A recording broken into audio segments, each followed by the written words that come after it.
안녕하십니까. 표준계약서 파헤치기 2024년 개정 만화 분야 표준계약서 중에 만화 저작물 대리중개 계약서를 같이 살펴볼 이영욱 변호사라고 합니다. 네, 안녕하세요. 저는 한국저작권위원회의 박예란 변호사입니다.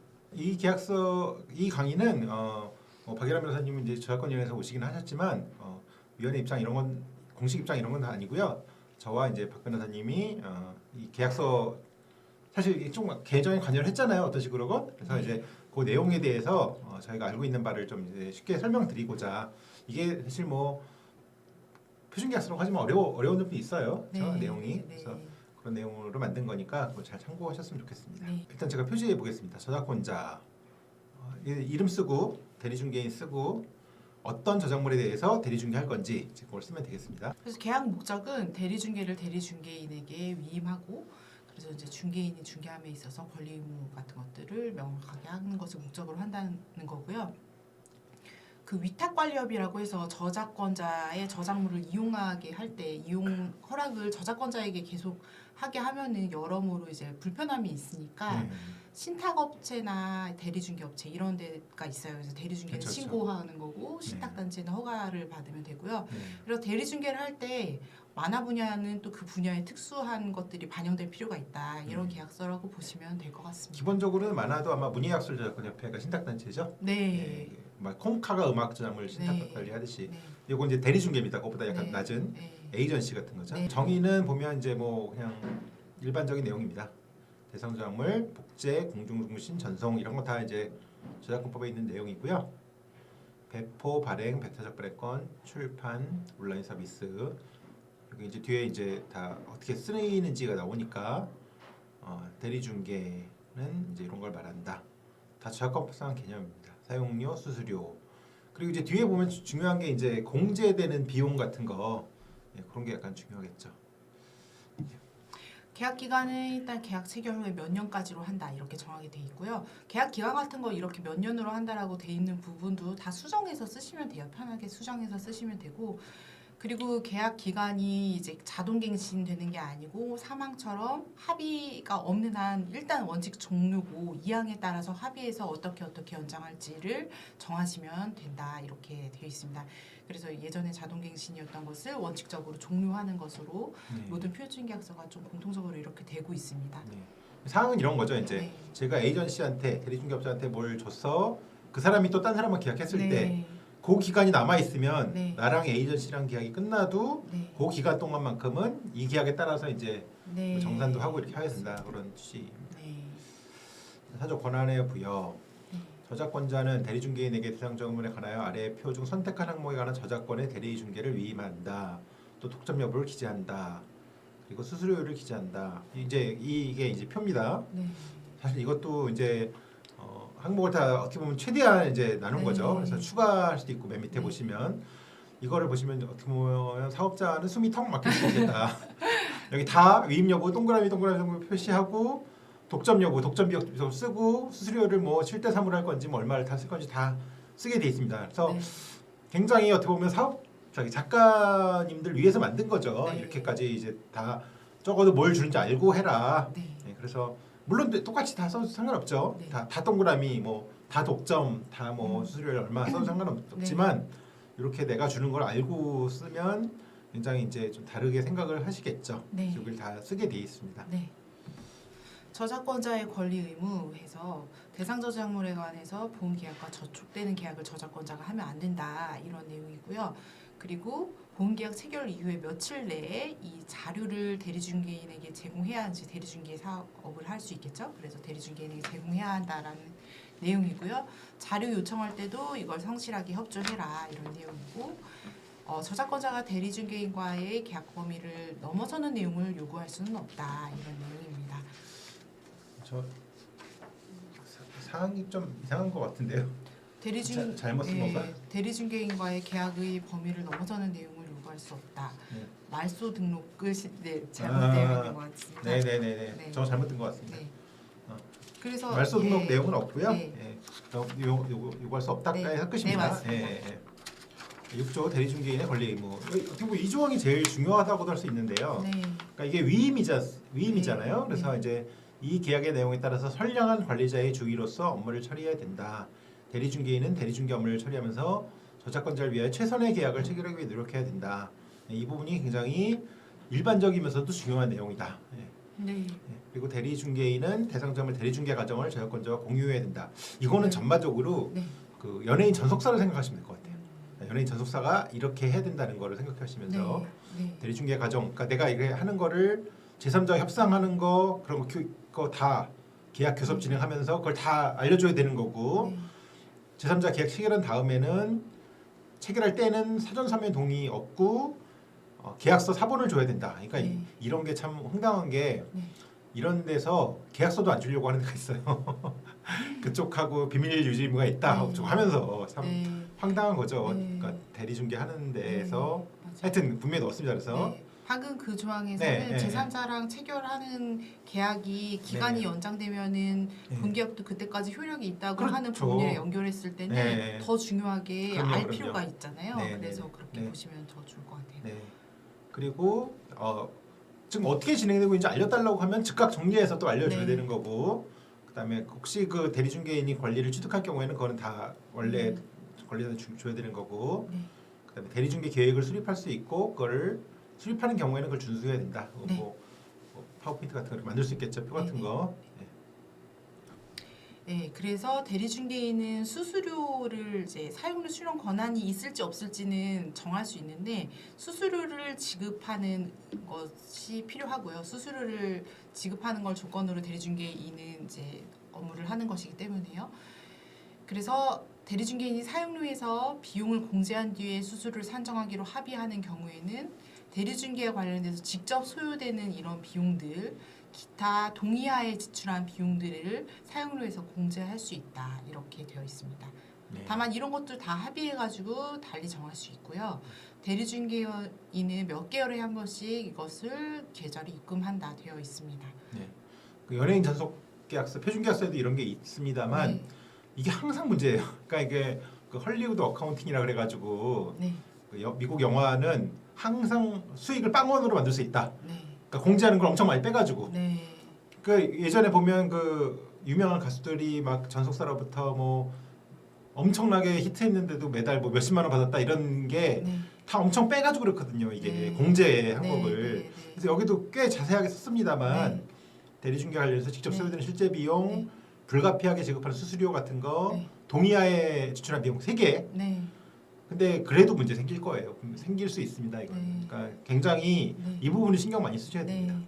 원래 이게 표준계약서 안에 네. 조금 이해에 도움을 드리려고 밑에 박스로 해가지고 조금씩 내용이 들어가 있어요. 그거는 네네. 표준계약서를 그 국가법령정보센터나 문화체육관광부 홈페이지에서 다운받으셔서 사용하면 되고요. 예를 들면 여기에 1항에 대해서는 대리중개인에게 사용료 수령 권한을 부여하게 하지 않을 수도 있다. 이런 내용이 또 들어가서 그런 거는 이제 적절히 참고하시면서 계약하시면 되고 이게 이제 기본입니다. 기본이니까 이렇게 보시면 될 것 같습니다. 너무 그걸 많이 넣으면 이제 강의가 좀 지루해질 것 같아서 최대한 그냥 간단하게 했습니다. 네. 8조 정산. 네. 대리중개인이 저작권자에게 정산금을 지급할 때 대리중개인은 대리중개에 따른 사용료 내역, 수수료 내역, 정산금 산정 대응 등이 포함한 정산 자료 일체를 제공해야 된다. 해당 정산 주기에 지급할 대가 없는 경우에도 마찬가지다.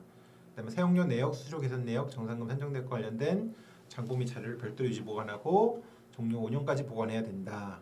그다음에 장부의 자료 또는 연락 또는 제공 요구할 경우에는 지체 없이 응해야 된다. 그러니까 이게 앞에 말한 거 연결되는 건데, 자 정산금 줄 때 그 뭘 뺐는지를 다 쓰라는 거죠. 네, 정산 자료 같은 거.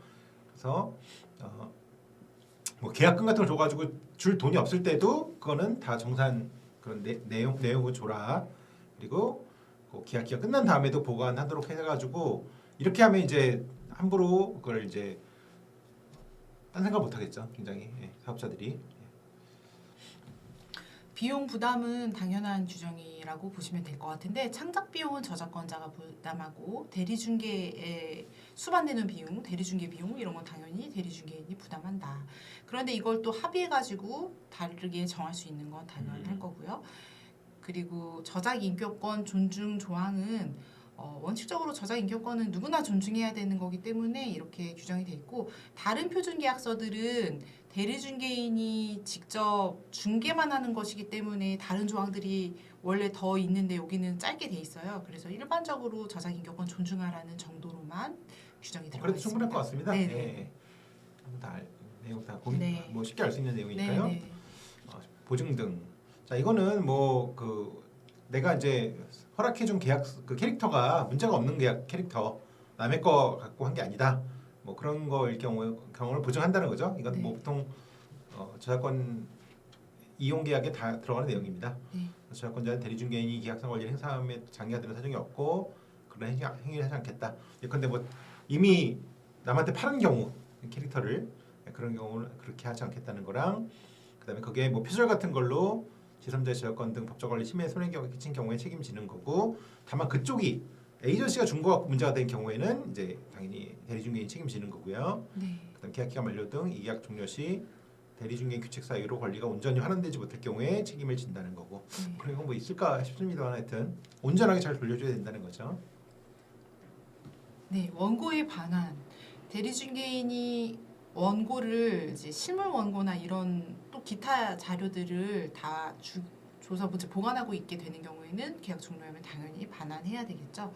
네, 그리고 전자적 형태로 되어 있을 경우에는 이걸 파기했다는 것을 확인서를 만들어서 교부해라 이런 내용이고요. 이런 것들을 만약에 훼손하거나 분실했어요 대리중개인이 그러면 여기에 대한 책임을 진다 이런 내용이고요. 그럼에도 불구하고 성과 보존을 위해서 필요한 최소한 자료가 있다면 저작권자와 협의해서 대리중개인이 이걸 보존할 수 있다 이런 내용입니다. 13조 성과 존중. 자, 근데 대리중개인이 어떻게 나름대로 상당한 투자나 노력으로 뭐 이렇게 뭐 자료를 만들었다거나 뭐 정리를 했다거나 이런 경우에는 그 나름의 성과를 존중해 줘야 되는 거고 그거를 활용하기 위해서는 별도로 서면 합의를 거쳐야 된다. 그러니까 쉽게 생각해 볼 수 있는 게 이제 뭐 어떤 출판사에서 판면을 잘 만들었다거나 디자인해가지고 그런 경우인데 뭐 같은 취지로 생각하시면 되겠습니다. 14조는 저작권자 대리중개인은 상대방 동의 없이 계약상 권리 의무 지위를 제3자에게 양도할 수 없다. 이건 예컨대 뭐 제가 SM 같은 큰 회사가 좋아서 계약을 했는데 거기서 그걸 딴 전속사에 넘길 수 없는 것처럼 그런 것 같은 그런 내용입니다. 그래서 법상 일반 원칙이고요. 계약 내용의 변경을 하려면 상호 서면 합의를 해서 그냥 합의해서 다 계약은 변경할 수 있죠. 계약 자유의 원칙에 따라. 그래서 서면 합의에 따라서 계약 내용의 일부를 변경할 수 있고 이런 것들은 다음 날부터 효력을 가진다. 그리고 이걸 보충하거나 하기 위해서 부속 합의서를 작성할 수 있다라고 되어 있고요. 이거 좀 특이한 게 이제 모든 그 만화 분야 표준 계약서가 공통되게 부속 합의는 본 계약 내용에 배치되거나 위반되지 않는 범위로 한정한다 이렇게 되어 있어요. 그래서 부속 합의를 통해서 본 계약 내용을 변경할 수 없다 이런 내용이 좀 있는 게 특이한 것 같습니다. 그렇죠. 보통 부속 합의서는 이제 본 계약을 좀 바꾸려고 하는 건데 이건 표준 계약서 취지에 따라서 이렇게 된 것 같습니다. 네. 16조 해지 또는 해제. 이거는 뭐 다 민법 일반상 원칙인데 그러니까 크게 보면 두 가지입니다. 자, 일단 상대방이 계약 위반했어요. 그럼 제가 그거 너 14일 내에 시정해라고 이제 이행 최고를 하고 그래도 안 고치면 해제하면 되는 건데 사망은 뭐냐면 여기가 뭐 이거 시정한다고 될 게 아닌 거예요. 그럴 경우 대리중개할 의사가 없으면 자기 안 하겠다고 통지를 하거나 에이전시가 아니면 이렇게 회사가 망하거나 뭐 어미 부도나거나 작가가 연락이 안 된다거나 혹은 뭐 사회 작품 표절 범죄 이런 경우에는 그냥 해지 이행 최고 시정 최고 할 필요 없이 그냥 해지하면 된다 그런 내용입니다. 네. 손해배상이랑 불가항력 조항도 일반적인 조항입니다. 그래서 손해를 배상할 책임이 고의과실로 위반한 당사자는 손해를 배상할 책임이 있고 해지해도 이 손해배상은 별도로 할 수 있다 이런 내용이고요. 불가항력에 의해서 이 의무를 이행하지 못할 때는 면책될 수 있다 이런 내용이고 이런 내용은 계약 당사자들이 다 대등한 지위에서 같은 정도의 그 요건과 효과가 규정되어 있으면 괜찮은데 너무 일방에게만 유리하거나 불리하게 되어 있는 그런 계약서들도 가끔 있어요. 그렇게 하지 않아야 된다는 걸 좀 알리는 차원에서 표준계약서에 이렇게 들어가 있는 것으로 보입니다. 19조 성희롱 금지. 뭐 문화예술계에도 이런 뭐 성희롱 사건 이런 게 종종 있었죠. 크게 무리를 빚은. 그래서 이제 관련 법도 만들어졌고 그런 거 이제 하면 안 된다. 그래서 뭐 성희롱할 경우에는 업무 배제 해달라고 요청할 수도 있고 그걸 해제할 수도 있고 손해배상 청구도 할 수 있고 이렇게 돼 있습니다. 네, 비밀 유지 조항은 좀 이제 예전에 계약서를 검토를 미리 받고 싶어요 변호사한테. 그럴 때도 비밀 유지 조항 때문에 이거 계약서를 검토받으면 안 되는 거 아니야? 이런 생각을 하는, 그래서 좀 그런 제약을 받고 계시는 창작자분들이 계시고 지금도 그런 상담이 가끔 들어오기도 해요. 그래서 아직도 이거 비밀 유지 조항 때문에 계약서 검토 받으면 안 되는 거예요? 이렇게 물어보시기도 해요. 네. 그래서 저희는 사실 변호사는 비밀 유지 의무가 오히려 있기 때문에 저희가 그렇게 누설하면 안 되고요. 그래서 저희 비밀 유지 의무를 지닌 변호사 등 전문가 그리고 어떤 공공기관 뭐 이런 데에서 자문을 받기 위한 경우 이럴 때는 비밀 유지 의무가 좀 한정될 수 있다. 그러니까 비밀 유지 의무 조항에 대해서 예외 사유들이 이렇게 규정이 좀 됐습니다. 이번에 다른 만화 분야 표준계약서에도 이렇게 있고요. 지금 문화체육관광부에 있는 표준계약서가 83종 정도 돼 있는데 그 중에 만화 분야가 제일 많이 이렇게 예외 조항을 구체적으로 넣었습니다. 네. 지금 저작권위원회에서 그 상담 같은 거 많이 하시죠? 변호사님도 직접 하시나요? 네, 저희 위원회에 네. 저희 저작권 법률 지원센터라는 곳이 작년에 이제 검정고무신 사건이 생기면서 만들어졌고 네. 주로 계약서를 검토해 드리는 일을 하고 있고 다 네. 공공기관이니까 무료거든요. 네. 그래서 뭐 그런 데서 너무 열심히 하시면 이제 개업 변호사들이 어려지는 거죠. 아닙니다. 저희 근데 저도 실제로 그렇게 있어요. 네, 맞아요. 저희 지원단 변호사님이시기도 하고 지원단 변호사님들이 이제 저작권에 되게 전문적으로 많이 하시는 그런 변호사님들을 또 위촉을 해서 저희 위원회에 오셔가지고 다 또 상담 무료로 다 진행해드리고 많이 활용하시면 좋을 것 같아요. 갑자기 깨알 홍보를 하고 있는데. 21조 정보 이용. 대리중개 사업하기 위해서는 원작자 누군지 설명해야 될 필요가 있잖아요. 그래서 그런 걸 허락하는 거고 다만 실명하고 초상 공개는 동의받아라. 그다음에 저작권 침해 사건 생길 경우에는 적극 대응해야 되고 협조해서 잘 해야 된다. 그런 내용입니다. 네, 분쟁 해결은 자율적으로 해결하도록 노력해야 되는데 소송을 너무 이제 잘 안 될 때는 소송을 결국 해야겠지만 소송이 앞서서 저희 위원회에 조정을 받는 것은 이제 저작권법의 조정 권한이 저희 위원회에 있는데요. 그래서 조정을 받을 수 있다. 조정은 비용도 되게 저렴하고 기간도 3개월 안에 이제 끝나고 조정이 성립되면 확정 판결과 동일한 효력이 있기 때문에 조정을 많이 활용하시면 좋을 것 같습니다. 설명 의무도 말씀을 드리면 설명 의무가 이제 생겼어요. 대리중개인이 계약 내용과 취지를 저작권자에게 다 설명을 해야 되고 다른 만화 분야 표준계약서도 동일하거든요. 그래서 설명을 할 의무도 있는 데다가 이런 계약서를 충분히 검토할 수 있도록 최소 15일 기간의 그 기간을 보장해서 자문 같은 걸 받을 수 있도록 해야 된다. 이런 공통된 내용들이 다 만화 분야 표준계약서에 들어갔습니다. 그러니까 이게 왜 사업자에 대해서만 이렇게 의무를 부담시켜 이렇게 생각도 할 수 있는데 이게 이제 표준계약서다 보니까 그런 내용이 전향적으로 들어간 것 같습니다. 21조 계약 체결로부터 효력이 발생한다. 그래서 이제 이 대리중개 표준계약서도 상당히 많이 이제 보강이 됐죠. 그 전보다. 그리고 이제 뭐 내용도 좀 딴 대리중개업하고 좀 이제 균형도 좀 맞추게 됐다고. 원래는 대리중개 표준계약서는 저희 문화체육관광부 홈페이지에 가시면은 83종 정도의 표준계약서가 분야별로 나뉘어 있는데 대리중개 표준계약서는 거기에 없어요. 다 과가 또 다르고 해서 거기에 있는 대리중개 계약서는 기본이 되는 계약서들을 대리중개할 때 그거 사용하셔도 되고 만화 분야는 특별히 그 대리중개 계약서보다 더 여기에 특수성을 담자 해서 이렇게 만들어졌고 사실 에이전시나 이런 계약서들 전속 계약하는 것들이 좀 비슷한데 어떤 이름으로 쓰느냐에 따라서 어디 업무까지 할지가 좀 달라지기 때문에 이 대리중개 계약은 저작권 관련된 것만 한정한다는 취지에서 이름도 대리중개 계약으로 하고 안에 내용도 이건 저작권에 관한 권한만을 위임하는 것이다 이런 식으로 되어 있어요. 그래서 그런 부분이 조금 특징적인 것 같습니다. 네. 긴 시간 들어주셔서 감사하고 또 다른 계약서 설명을 또 찾아뵙겠습니다. 네. 감사합니다. 감사합니다.